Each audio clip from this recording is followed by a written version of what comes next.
Tribulaciones y asteriscos. Desde la casa del escritor en Los Planes de Renderos, queda usted en compañía de Rafael Mengíbar.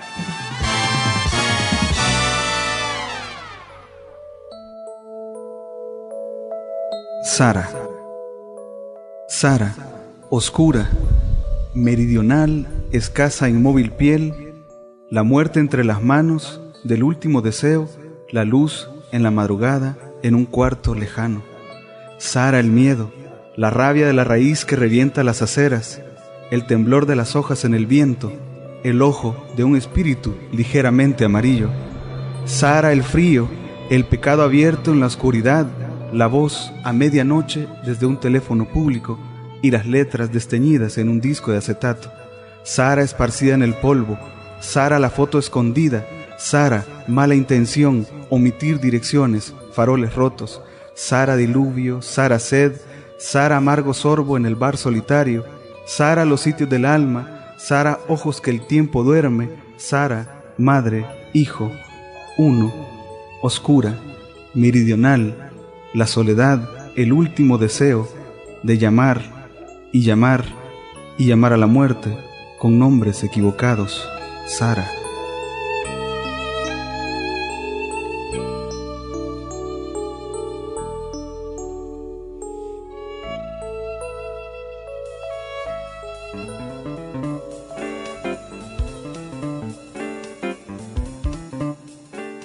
Buenos días, buenas noches, buenas tardes, no sé a qué horas estén pasando este programa, en todo caso, hola. Yo soy Rafael Mengíbar Ochoa, este es Tribulaciones y Asteriscos y estamos transmitiendo desde la casa del escritor aquí en Los Planes de Renderos. Acabamos de oír un poema que obviamente se llama Sara, de Carlos Clará Majano, poeta salvadoreño, treintón, ya pasando de las 3 décadas. Eso va a su favor, no va en su contra. Un poeta, ojalá. Un poeta madura y a veces se pudren un poco cuando ya llegan a muy viejitos, pero en general no. El problema es que a veces no se sabe. El problema es que a veces no lo saben ellos. La frontera mismos, no se sabe. Y la frontera no se sabe, en efecto. Entonces, tenemos a Carlos Clará. En estos días está publicándose en Barcelona, en la editorial La Garúa, su primer poemario apenas, que se llama El bullicio de las cosas. Los pasillos imaginarios. El bullicio de las cosas es una parte de los pasillos imaginarios. Sí. Los pasillos imaginarios. Me ha tocado ver durante cerca de 6, 7, 8 años cómo elabora el poemario, a veces cómo va cambiando, a veces cómo se queda igual, pero hubo como muchas dudas. ¿Por qué 8 años, Carlos Clará? Bueno, porque había una búsqueda muy fuerte, digamos, estética, y más bien había una búsqueda también de momentos en los que quería reflejar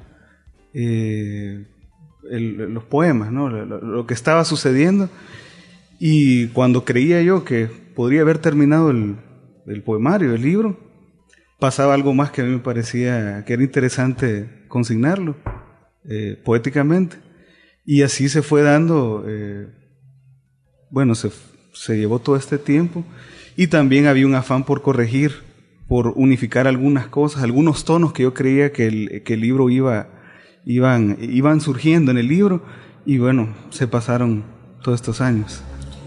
¿Y te parece que el tiempo y la reflexión fueron buenos para el poemario? Yo creo que en general sí. Yo creo que todavía hace un año, un poquito más, me lo pidieron en una editorial mexicana. Todavía no estaba muy seguro de que tenía que entregar lo que estaba listo el libro, y bueno, pasó un tiempo, no lo entregué. Al final, pues hasta hace unas semanas sentí que ya era el momento de entregarlo, y creo que hasta hoy me siento plenamente satisfecho, digamos plenamente satisfecho con el trabajo que se realizó todo este tiempo y con el resultado. Hay quien dice, bueno, y en realidad son legión los que dicen que cuando un poemario o unos poemas se trabajan demasiado, pierden frescura, se vuelven técnicos y ya no son bonitos ni sentidos, digamos. Bueno, podría ser, pero también hay que tener mucho sentido de autocrítica y saber cuáles son los poemas que realmente han perdido. Y también entra el papel, supongo, ¿no?, del editor, que puede percibir también cuáles son los puntos en el que realmente se ha perdido esa frescura o esa magia, ¿no? Entonces, ¿Tú por qué crees que se pueda perder? Porque si un poema pierde su magia es que nunca la tuvo. en supuesto de que sí puede pasar eso. Uh-huh. En lo personal, yo creo que se enriquecieron. Creo que son más limpios ahora los poemas. Y lejos de perder frescura, creo yo que se trabajaron con la paciencia, espero, de un artesano. No tardaron otros 10 años, Carlos. Ya se está imprimiendo. Yo creo que sí debe haber un afán fuerte y un trabajo de corrección. No se puede ser irresponsable, digamos, con la literatura, en este caso con la poesía. Y yo sí abogo mucho que respetemos eso, que tengamos mucho cuidado y volver a leer las cosas, volver a leer. Y como dice Claridad la Alegría, amiga nuestra, hay que romper mucho. Sí, porque en narrativa, cuando uno quiere un texto muy espontáneo y muy fluido, tiene que dedicarle muchos años. La fluidez, el hecho de que parezca sencillo, simple de hacer, que cualquiera pueda hacerlo, lleva mucho tiempo. ¿Es en poesía igual? Básicamente, o sea, también hay de repente imágenes, ¿no? La construcción de un verso, ves una imagen de lo que realmente ha pasado, ha capturado, digamos, el espíritu, por decir algo, y como consecuencia vienen las palabras y se arma en un verso, pero no siempre es un verso que sea efectivo, ¿no? Entonces, pero queda la idea y yo no me voy a quedar, por ejemplo, con esa construcción. Yo voy a trabajar para que sea lo más fiel a lo que realmente pasó dentro de mí, y ese es el trabajo, ese es precisamente la corrección, ¿no? De llegar a un momento en que sí estamos diciendo lo que nosotros quisimos en ese momento. Y supongo que es un poco así parecido a la narrativa, ¿no? Ahora, ¿no habría ahí una contradicción? Vaya, en el momento en que uno escribe un texto, ese texto ya pasa a ser otra cosa, ya está fuera de uno, ya es diferente de uno, sí. Ya no es uno. Y uno trabaja el texto según lo que el texto pida. Ajá. Pero entonces, ¿tú trabajas el texto según lo que tú necesitas o según lo que el texto pida? ¿O hay alguna fase intermedia por ahí? Es una fase intermedia, ¿no? Pero sobre todo es lo que el texto exige, uh-huh, ¿no? Y por eso hablaba yo que a veces un primer impulso no siempre se logra. La espontaneidad no es cosa de un segundo, sino de años. Hay que encontrar la espontaneidad también. Exactamente, sí. Y encontrarla y saberla consignar de una buena manera. O sea, y pueden haber 1000 impulsos y 1000 textos, pero valdrá la pena también publicarlo. Entonces, hay que corregir, bueno, obviamente no solo lo que se publica, sino que lo que también queda para uno. Tú escribes mucho. O sea, publicas muy, muy poco. Exactamente. Pero escribes mucho. Escribo muy poco últimamente. Uh-huh. Escribo muy poco, pero estoy más satisfecho con lo que escribo ahora, en esta época, en esta temporada, por decirlo uh-huh, así, que lo que escribía antes. Y antes escribía, 5 textos diarios. Hace como 8 años y medio, ojalá que no te sonrojes, publicaste una plaquetita junto con Danilo Villalta. Por fortuna hace más años. Hace más años.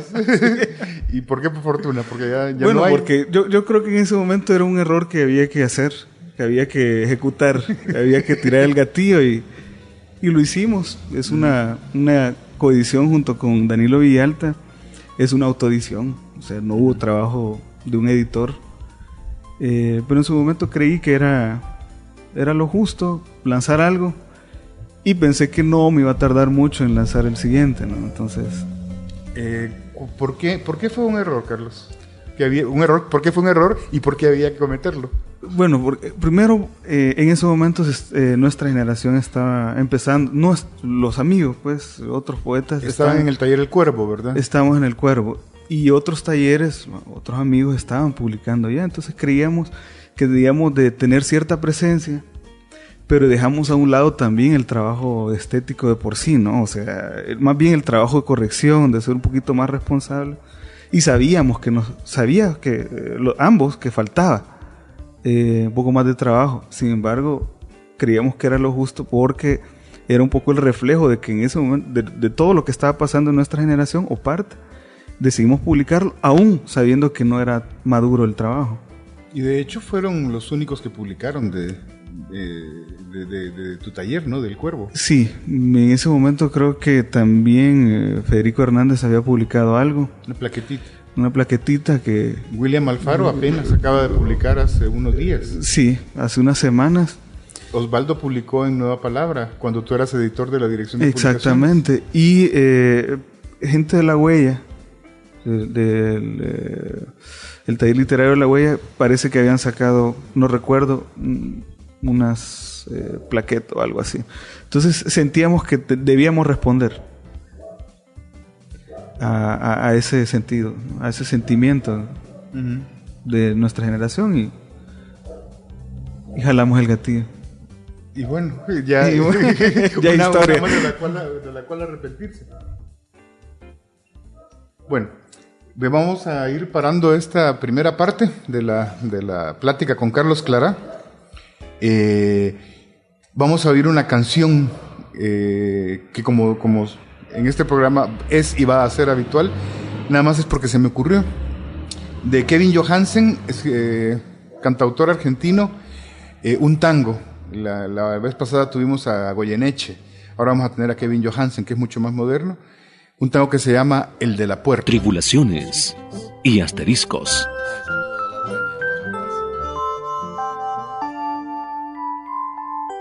Fotografía de dos.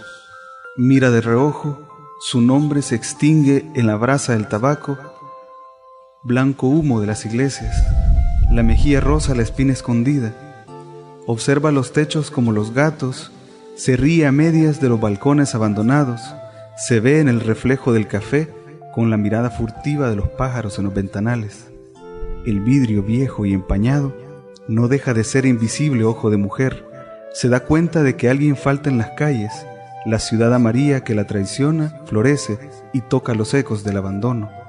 Hechizada por el sepia de una foto antigua, una figura intermitente aparece en las vitrinas. Solo se rearman los destellos entre la gente, caudalosa como los años, pasa y desaparece. Todas las esquinas son iguales cuando se espera. El último sorbo de tabaco se consume en el rojo vivo de los labios que ya no besan. De las escalinatas cruje la madera, de los alambrados y terrazas huyen los pájaros. Ella siente en la espalda la respiración tibia como la sangre. La vida pasa furtiva y se ven los ventanales. Ahora los nombres ya no importan. La ciudad no es más que un corazón herido.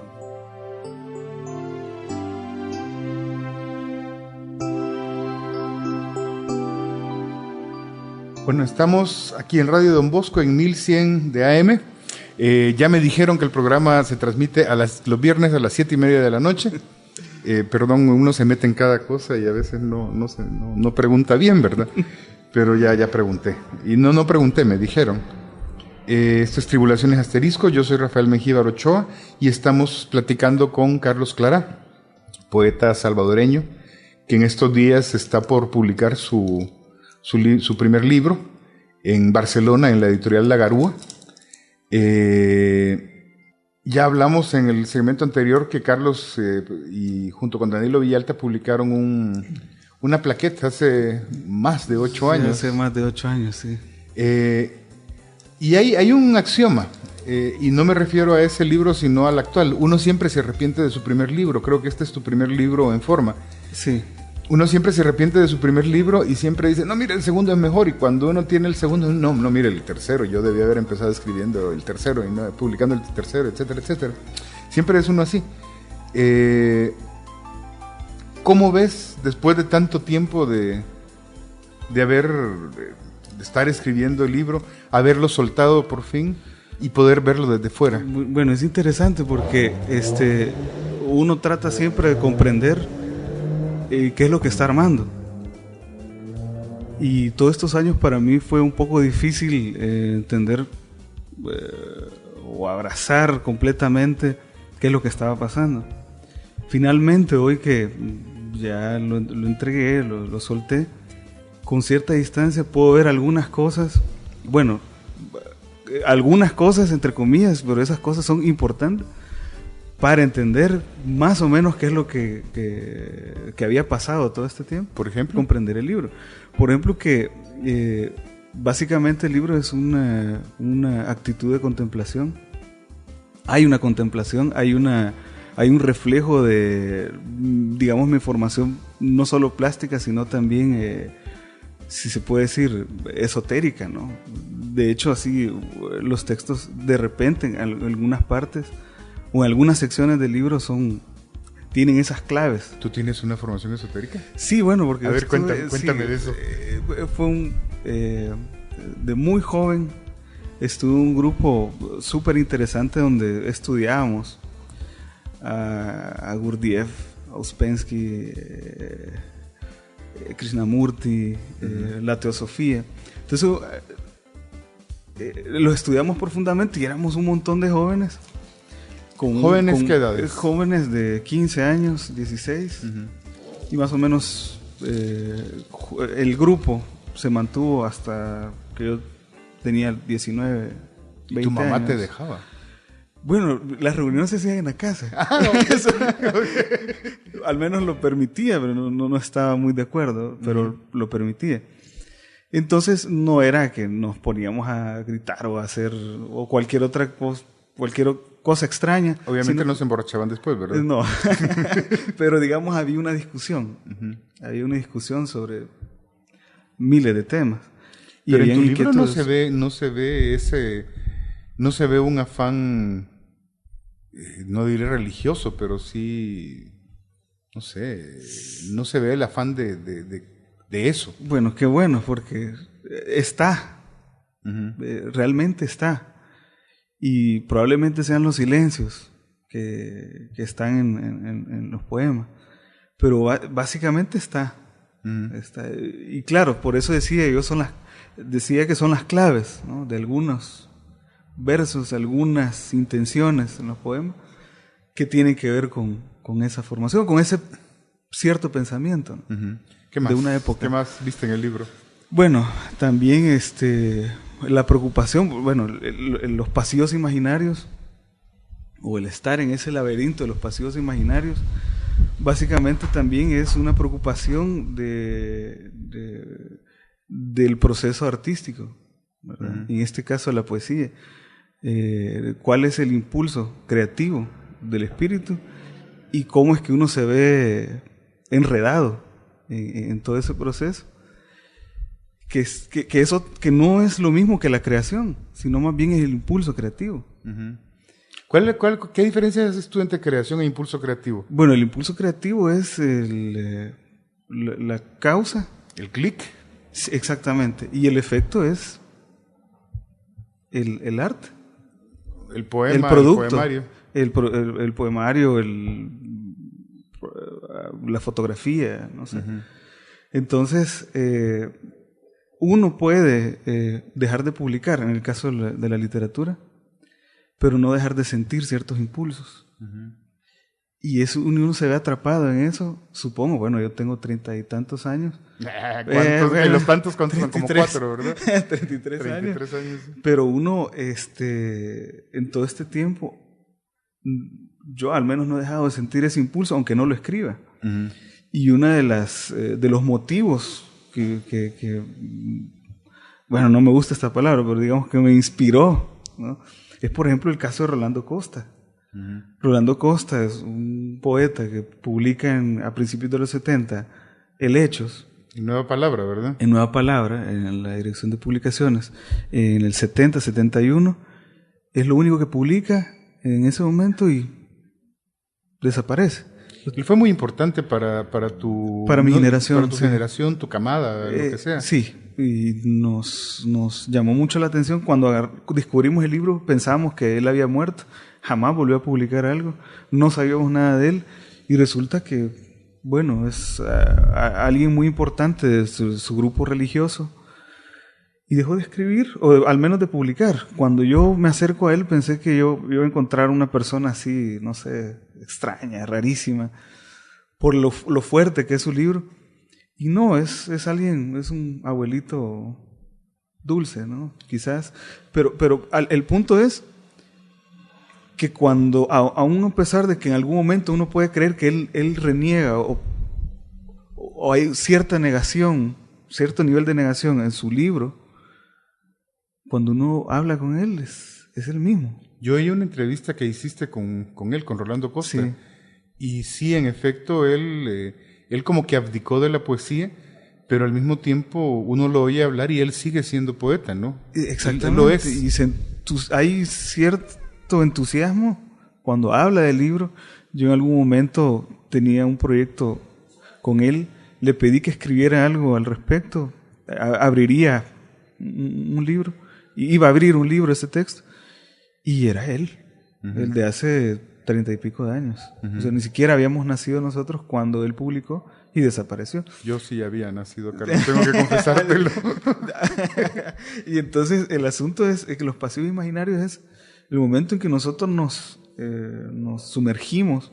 ¿Nosotros, tu grupo poético? Nosotros, el poeta en general, creo yo, al menos esa es mi perspectiva, se sumerge en eso y no hay salida. No hay salida. Una cosa es publicar, pero el impulso siempre se da para bien o para mal de uno, porque no siempre todo es color de rosa, ¿no? Hay heridas que se abren cada cierto tiempo y eso duele. Sí, porque es un libro muy, muy personal. Yo lo conozco, es un libro muy personal. Hablas de muchas cosas tuyas, de tu familia, de tu madre que murió hace unos años, de tu hermano que fue asesinado, ¿no? Sí, exactamente. Evidentemente no hay panfleto, no hay nada, o sea, no es ese tipo de libro, es más bien un libro más bien reflexivo, ¿no? Sí, es muy íntimo. Voy muy poco afuera, ¿verdad? Y mis preocupaciones de otro tipo las retomo como ciudadano, pero estéticamente no están reflejadas. Quizá por eso te costó tanto soltarlo, por el hecho de ser tan íntimo, de hablar de cosas tan duras para ti. Sí, probablemente, ¿no? Probablemente. Es interesante porque yo no todo este tiempo, todos estos años yo le he huido a las entrevistas, precisamente porque no he querido hablar del libro. Hoy sí tengo cómo hablar del libro, lo veo con cierta distancia y puedo hablar un poco más, puedo entenderlo un poco más. ¿Lo ves como si fueras tú ese libro? ¿O como si fuera un pedazo de ti? Como si todavía existe, ya no existe ese Carlos Clará que está en el libro. Es un pedazo de mí, es una parte. No, hoy escribo algo y sería distinto. La búsqueda es distinta. Y eso es el libro, ¿no? Fue un buen tramo de mi vida, mis percepciones, mi perspectiva, pero todavía hay momentos y hechos en ese transcurso en el que se armó el libro que van a surgir en el nuevo material, ¿no? Que se esté construyendo. Okay. Entonces, sí sería cierto en este caso que soltaste tus fantasmas ahí, los soltaste a pasear a tus fantasmas. Algunos. Parece que los más intensos, ¿no? Y los más bueno, malditos. Es una parte de ellos, creo. Una parte de ellos, pero no necesariamente se soltaron, o definitivamente, o todos. Pero algunos se dejaron en el camino. Bueno, pues hemos platicado el día de hoy, la noche de hoy, con Carlos Clará, poeta salvadoreño que en estos momentos, dentro de muy poco más bien, va a tener ya su primer libro publicado. Un excelente libro, no se lo pierdan. Yo ya lo empecé a conocer desde hace como... Hace 6 años. 6 años, 7 años quizá. Vale la pena, creo que es de lo más fuerte que se ha escrito en los últimos tiempos. Y vamos a cerrar arbitrariamente con una bonita pieza de Charlie Parker que se llama Relaxing at Camarillo. Esto fue Tribulaciones Asteriscos, soy Rafael Mengíbar. Estábamos transmitiendo, cuando termine de hablar, estábamos transmitiendo en la casa del escritor, aquí en los Planes de Renderos. Nos vemos la próxima semana.